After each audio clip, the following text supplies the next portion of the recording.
வணக்கம் விவசாயிகளே. இது நம்ம புது விவசாய உலக சேனல் விவசாயிகளே. இன்றைக்கி நம்ம பார்த்திங்கன்னா சம்பா பட்டத்துக்கு ஏற்ற உரங்கள் என்ன, நெல் பயிருக்கு உரங்களோட தேவை எவ்வளோப்படுது, அதை எப்படி நம்ம சமச்சீராக கால்குலேட் பண்ணி கொடுக்கறது அப்படின்றத இந்த வீடியோவில் நம்ம முழுமையாக பார்க்க போகிறோம். வீடியோவை ஸ்கிப் பண்ணாமல் பாருங்கள். அப்போ தான் நம்ம என்ன தகவல் சொல்ல வரோன்றது உங்களுக்கு முழுமையாக தெரியும்.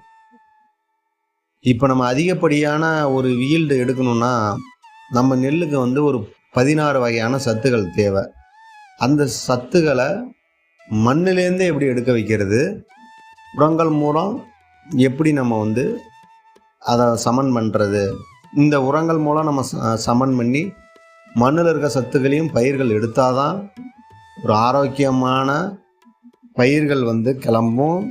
பயிரோட வளர்ச்சியை விரைவுபடுத்துறதும், அதேமாரி அதனோட ஈல்டு நெல்லோட கலரை ஒரிஜினல் கலர் கொண்டு வரவும், அதோட குவான்டிட்டியை அதிகப்படுத்தவும், அதனோட வெயிட்டை அதிகப்படுத்தவும், ஆரோக்கியமான பயிர்களை கொண்டு வரவும் இவ்வளவும் இந்த உரங்கள் மூலமாக தான் பண்ண போகிறோம். அப்போ அந்த உரங்கள் மூலம் நம்ம கொடுக்கறதுனால நம்ம பயிர் இவ்வளோ வேலைகள் செய்யணும்.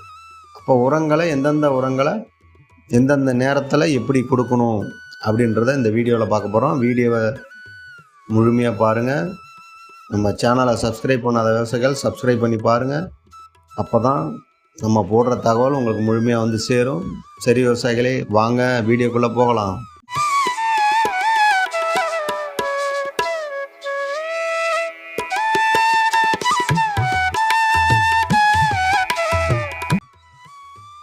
ஆமாம் விவசாயிகளே, இப்போ பார்த்தீங்கன்னா நம்ம பயிருக்கு ஜிங்க் சல்பேட் 0.10% நெல் பயிருக்கு தேவைப்படுகிறது.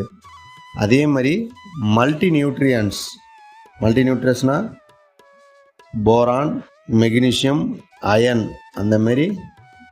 அந்த சத்துக்கள் 0.15% தேவைப்படுகிறது. அதே மாதிரி சிஎம்எஸ், கால்சியம், மெக்னீசியம், சல்பர், அது நெல் பயிருக்கு 0.5% தேவைப்படுகிறது. அதே மாதிரி பொட்டாஷ் 3% பயிர்களுக்கு தேவைப்படுகிறது. அதே மாதிரி பாஸ்பரஸ் 3% பயிர்களுக்கு தேவைப்படுகிறது. அதே மாதிரி நைட்ரஜன் 12% பயிர்களுக்கு தேவைப்படுகிறது. இப்போ அதிகப்படியான சத்துக்கள் தழைச்சத்து தான் பயிருக்கு நெல் பயிருக்கு அதிகப்படியான தேவைப்படுகிறது. 12% தேவைப்படுது. நான் சொல்கிறது என்னடா சார் பர்சன்டேஜ் கணக்கில் சொல்கிறாங்க அப்படின்னீங்கன்னா, நான் சொல்கிறது ஒரு பயிர்களுக்கு இவ்வளோ தேவைப்படுகிறது, ஒரு பயிருக்கு உண்டானது தான் நான் சொல்கிறேன். அப்போ பயிர்களுக்கு தேவையான சத்துக்களை நம்ம கொடுக்கும்போது நமக்கு மிகவும் ஆரோக்கியமானவும், ஒரிஜினல் கலர் உள்ள பயிராகவும், அதிக எடை கொடுக்கறதாகவும் பயன்படுகிறது. அப்போ நம்ம கொடுக்க உரங்கள் மூலம்தான் பயிர்கள் நமக்கு ஒரு லாபகரம் ஏற்படுத்துது. சரி விவசாயிகளே, இப்போ சம்பா பட்டத்துக்கு நீங்கள் என்னென்ன உரம் கொடுக்கணுன்றதை நம்ம பார்ப்போம். இப்போ நடவு நட்ட விவசாயிகளாக இருந்தால் நடவு நட்டு ஒரு 5 நாளுக்கு மேலே லைட்டாக வயலில் தண்ணி இருக்கணும். இப்போ என்ன பண்ணுறீங்கன்னா, ஜிங்க் சல்பேட் ஒரு 8 கிலோ, இதனோட ஒரு 10 கிலோ மணல், கவுன்சில் ஆக்டிவ், இது களைக்கொல்லி 90 கிராம். இதை ஃபஸ்ட்டு கவுன்சில் ஆக்டிவை 90 கிராமை ஒரு பாத்திரத்தில் ஒரு 500 லிட்டரு தண்ணியில் நல்லா கரைச்சிக்கிட்டு அந்த மணலோட தெளித்து நல்லா கலந்துங்க. அதுக்கப்புறம் 8 கிலோ ஜிங்க் சல்பேட்டில் கலந்து வயலில் தூவிடுங்க. ஜிங்க்குன்றது ஒரு துத்தநாக சத்து. ஆரம்ப நிலையில் நீங்கள் ஜிங்க் கொடுக்கறதுனால பயிர்கள் வந்து வேர் உடனே பிடிக்கும். டக்குன்னு பச்சை பிடிச்சி பயிர்கள் வேர் எந்த அளவுக்கு வளர்ச்சி இருக்கோ அப்போ வந்து தூர்கள் உடனே பயிர்கள் பிடிக்க ஆரம்பிச்சிடும். சில பேர் வச்ச பயிர் வச்ச மாதிரியே இருக்குன்னுவீங்க. அந்தமாரி ப்ராப்ளம்லாம் உள்ளவங்க ஜிங்கை கண்டிப்பாக பயன்படுத்துங்க. இந்த சம்பா பட்டத்துக்கு ஜிங்கை பயன்படுத்துங்க. சரி, இப்போ நேரடி விவசாயிகளாக இருக்கீங்க அப்படின்னா நீங்கள் ஒரு 15 நாளுக்கு மேலே களைக்கொல்லியை வந்து ஸ்ப்ரே மூலம் பண்ணிவிடுவீங்க. ஸ்ப்ரே பண்ணிவிடுங்க. களைக்கொல்லியை பண்ணிவிட்டு 3ஆம் நாள் தண்ணி வைப்பீங்க இல்லையா, அப்போ அந்த தண்ணி வைக்கும்போது ஜிங்க்கு ஒரு 8 கிலோ, இதனோட மணல் ஒரு 10 கிலோ கலந்து வயலில் போட்டுட்டிங்கன்னா பயிர் உடனே பச்சை பிடிக்கும், நல்லா தூர் எடுக்கும். நீங்கள் கொடுக்குற உரங்களை நல்லதாக எடுத்துக்கும். நீங்கள் ஆரம்பத்திலேயே துத்தநாக சத்து கொடுக்குறது, துத்தநாகன்றது ஒரு இன்றியமையாத சத்து. அதெல்லாம் வந்து பழைய காலத்து விவசாயி கொடுத்தாங்க. இப்போலாம் நம்ம அதை மறந்துட்டோம்.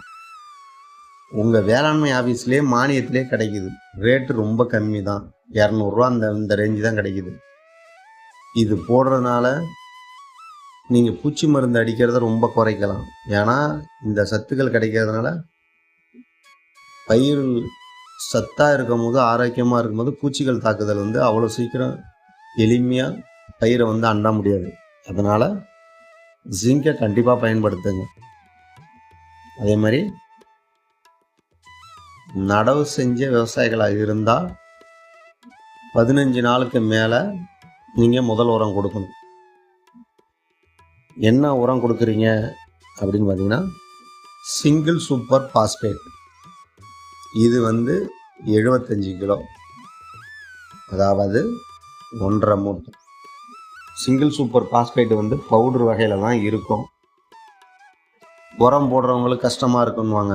ஆனால் இது பவுடர் வகையால் இருக்கிறதுனால பாஸ்பேட்டை வந்து பயிர் எடுக்கிறது ரொம்ப கஷ்டம். அது மண்ணில் கொடுத்து அது கொஞ்சம் கொஞ்சமாக கரைஞ்சி பயிர் எடுக்கிறது கஷ்டப்படும்.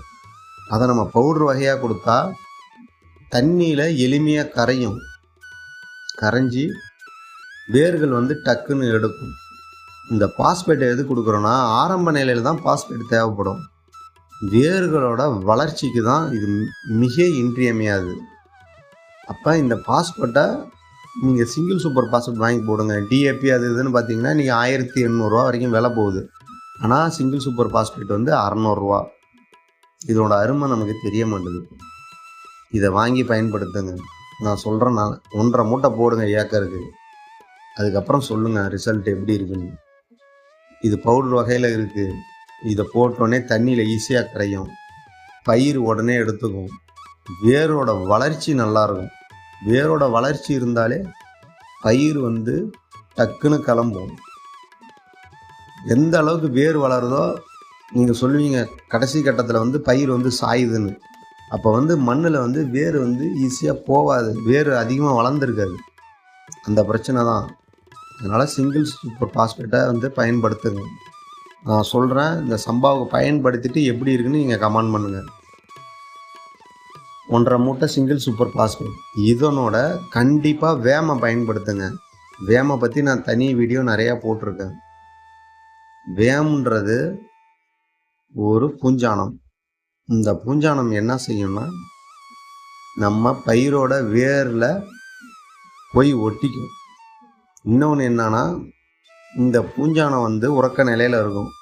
இது தண்ணியில் போட்டோடனே இது வந்து பெருக்கம் அடையும். ஒரு 10 இருக்குன்னா 100ஆக மாறும், 100 1000ஆக மாறும். அந்தமாரி அதே மாதிரி இந்த வேமை வந்து பயன்படுத்துகிறீங்க அப்படின்னா தண்ணீரை எக்காரணம் கொண்டும் வடிகட்டவே கூடாது. ஒரு உரம் போடுறீங்கன்னா வடிகட்டக்கூடாது, ஏன்னா தண்ணீரில் அடித்து போயிடும்.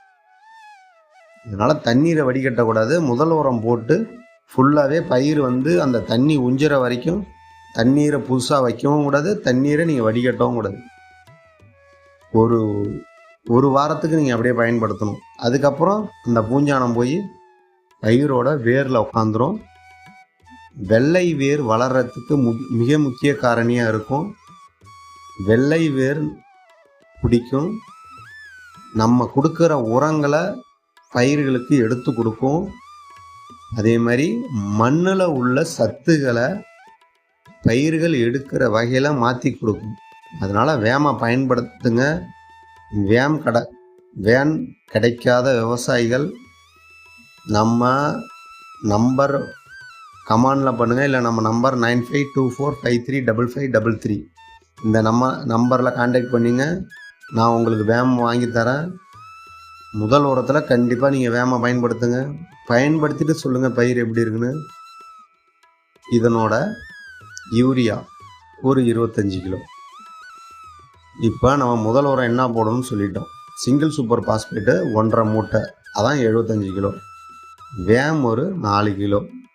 இதனோட யூரியா தழைச்சத்து தான் பயிர்களுக்கு அதிகப்படியான சத்துக்கள் தேவைப்படுது. ஆனால் ஒரே வழியாக கொடுத்துடக்கூடாது, தழைச்சத்தை பிரித்து கொடுக்கணும்.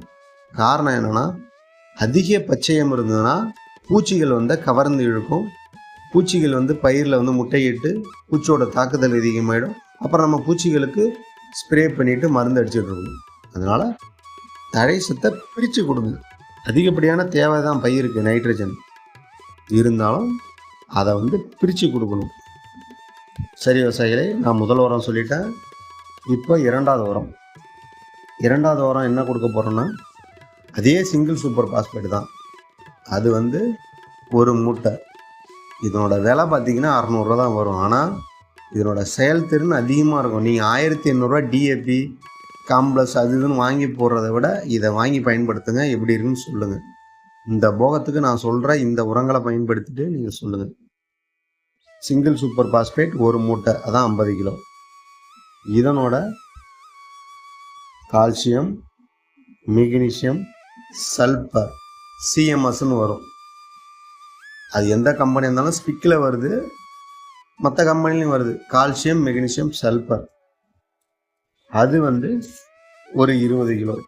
ஏன் இந்த கால்சியம், மெக்னீசியம், சல்பர் கொடுக்க சொல்கிறோன்னா, நீங்கள் ரெண்டாவது உரம் ஒரு 35 நாளுக்கு மேலே நடவு வயலில் இருந்தால் கொடுக்க போகிறீங்க. நேரடி நெல் விதைப்பாக இருந்தால் ஒரு 40 நாளுக்கு மேலே.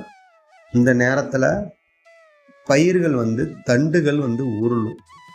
இப்போ தான் பயிர்களுக்கு சத்துகள் அதிகப்படியாக தேவைப்படும். அதனால் இந்த நேரத்தில் நம்ம சத்துக்களை, அதுக்கு தேவையான சத்துக்களை கொடுக்கணும். அப்போ தான் ஒரு ஆரோக்கியமான பயிர் நமக்கு கிடைக்கும். கால்சியம், மெக்னீசியம், சல்பர் ஒரு 20 கிலோ. இதனோட யூரியா தழைச்சத்து ஒரு 25 கிலோ. இதனோட பொட்டாஷ் ஒரு 5 கிலோ கொடுங்க. நான் சொல்கிறது எல்லாமே ஒரு ஏக்கருக்கு உண்டான அளவு. ஒரு ஏக்கருக்கு உண்டான அளவு தான் சொல்கிறேன். Potash 5 kilo.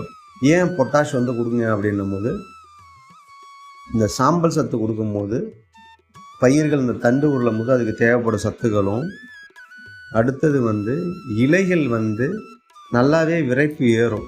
இந்த பொட்டாஷ் கொடுக்குறதுனால இலைகள் நல்லா வளர்ச்சி அடையும்.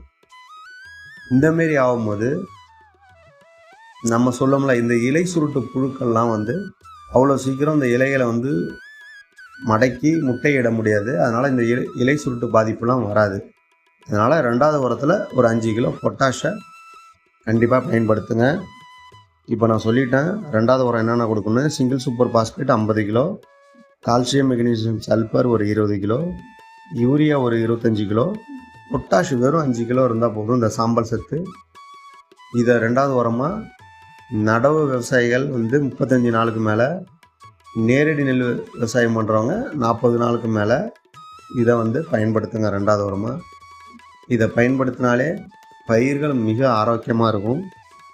அதே மாதிரி ஃபைனலாக மூணாவது உரம், அதான் லாஸ்ட்டாக இந்த உரங்கள் மட்டும்தான் கொடுக்க போகிறோம். இப்போ இந்த உரம் எப்போ கொடுக்க போகிறோன்னா, பயிர்கள் பூ வெளில வரும், தொண்டை ஸ்டேஜுன்னு சொல்லுவோம். பூ அப்படியே முட்டிக்கிட்டு நிற்கும். அந்த நேரத்தில் தான் இதை பயன்படுத்தணும். இப்போ என்னென்ன கொடுக்க போகிறோன்னா, பொட்டாஷ்ன்றது ஒரு 20 கிலோ. அம்மோனியா சல்ஃபேட் ஒரு 20 கிலோ. ஏன் அம்மோனியா சல்ஃபேட் கொடுக்குறோன்னா, யூரியா இந்த நேரத்தில் கொடுக்க வேணாம். ஏன் யூரியா கொடுக்கணும்னா, யூரியா கொடுத்தினா பயிர்கள் சலசலப்பு எடுக்கும், பயிர்கள் வெயிட்டு கொடுக்காது, பூச்சிகள் தாக்கம் ஈஸியாக எளிமையாக தாக்கிடும். அதனால தான் அம்மோனியா சல்ஃபேட் கொடுக்க சொல்கிறோம்.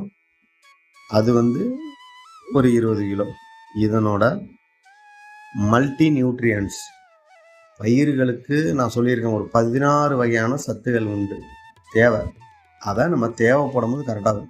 இந்த பூ வரும்போது மல்டி நியூட்ரியன்ஸ் ஒரு 10 கிலோ கொடுங்க. இந்த மல்டி நியூட்ரியன்ஸ் என்னென்ன இருக்குன்னா, boron, magnesium, iron, calcium, magnesium, sulphur, இந்த மாதிரி ஒரு 7-8 வகையான சத்துக்கள் இதில் இருக்குது. நீங்கள் போரான் கொடுக்கறதுனால பயிர்கள் பூ எடுத்ததெல்லாம் நமக்கு பயிர்கள் அரிசி ஆகும். எடுத்த பூ எல்லாமே நெல் ஃபுல்லாக பால் கட்டி ஏறும், நல்ல கலர் கொடுக்கும், நல்ல ஷைனிங் கொடுக்கும், நல்ல வெயிட் கொடுக்கும். அயன் கொடுக்கறதுனால பூச்சிகள் தாக்குதல் அவ்வளோ சீக்கிரம் பயிரை தாக்காது. அதனால் மல்டி நியூட்ரியன்ஸை பயன்படுத்துங்க. 3வது இடத்துல பொட்டாஷ் ஒரு 20 கிலோ, அம்மோனியா சல்ஃபேட் ஒரு 20 கிலோ, அதே மாதிரி மல்டி நியூட்ரியன்ஸ் ஒரு 10 கிலோ. இதை மட்டும் பயன்படுத்துங்க. இந்த சம்பா பட்டத்தில் நீங்கள் எடுக்கிற ஈல்டை விட நான் சொன்ன உரங்களை ஒன்று கூட மிஸ் பண்ணாமல் நான் சொன்ன டைமில் கொடுத்தீங்கன்னா நீங்கள் எடுக்கிற ஈல்டை விட 10 மூட்டை நீங்கள் அதிகமாக தான் எடுப்பீங்க. சரி விவசாயிகளே, நான் சொன்ன தகவல் உங்களுக்கு போதுமானதாக இருக்கும்னு நினைக்கிறேன். மேலும் இந்த வீடியோ பற்றி கருத்துக்கள், சந்தேகங்கள் இருந்தால் கமெண்ட் பாக்ஸில் கமெண்ட் பண்ணுங்கள். நன்றி விவசாயிகள்.